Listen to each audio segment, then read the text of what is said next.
আসসালামু আলাইকুম আপুরা। আজকে আপনাদের সাথে একটা শুটকির তরকারি শেয়ার করব।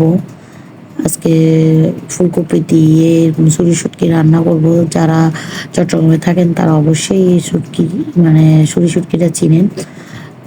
এখন পেঁয়াজ, কাঁচামরিচ, টমেটোগুলো কেটে নিলাম। তো নেওয়ার পরে এখন আমার শাশুড়ি মা শুটকিগুলাকে ভালো করে এরকম আঙ্গুল দিয়ে ভালো করে পরিষ্কার করে ধুচ্ছে দেখেন। মানে শুটকিগুলো ভালো করে ধুতে হবে কারণ এটার মধ্যে ময়লা আছে। তো এগুলো ভালো করে ধুইয়ে এখন রান্নার প্রসেসিংয়ে চলে গেলাম।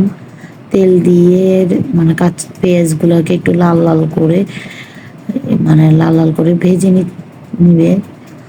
ভেজে নেওয়ার পরে আপনার এই হলুদ, মরিচ, লবণ যা যা লাগে এগুলো সবই দিয়ে আবার ভালো করে কষা নেবে।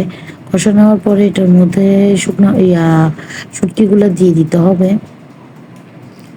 ছুরি শুটকিগুলো দিয়ে ভালো করে কষায় নিতে হবে। কষা নেওয়ার পরে এই কষানোর পানির মধ্যে আমরা ফুলকপিগুলো দিয়ে দিব। ফুলকপিগুলো দিয়ে এই মানে কষানোর মধ্যে ফুলকপিগুলোও কষানো হয়ে যাবে। তো আপনারা যারা এরকম শুটকি তরকারি পছন্দ করেন অবশ্যই অবশ্যই কমেন্ট করে জানাবেন। আর যারা চট্টগ্রামের আপুরা আছেন, যারা আমার এই ভিডিওগুলো দেখতেছেন অবশ্যই অবশ্যই কমেন্ট করে জানাবেন যে চট্টগ্রাম আপু কেউ আসেন কিনা আমার ভিডিওগুলো দেখেন। আমাদের মানে এখন তো চট্টগ্রামে প্রায় সময় এরকম শীতের সবজি দিয়ে এরকম একটা মানে সবজি একটা রান্না হবেই। তো আমার রান্না আর আমার ভিডিওগুলো আপনাদের থেকে কেমন লাগে অবশ্যই অবশ্যই কমেন্ট করে জানাবেন। এই যে ধনেপাতা দিয়ে আমাদের রান্নাটা কমপ্লিট করলাম। অনেক অনেক ধন্যবাদ আপুরা। আসসালামু আলাইকুম।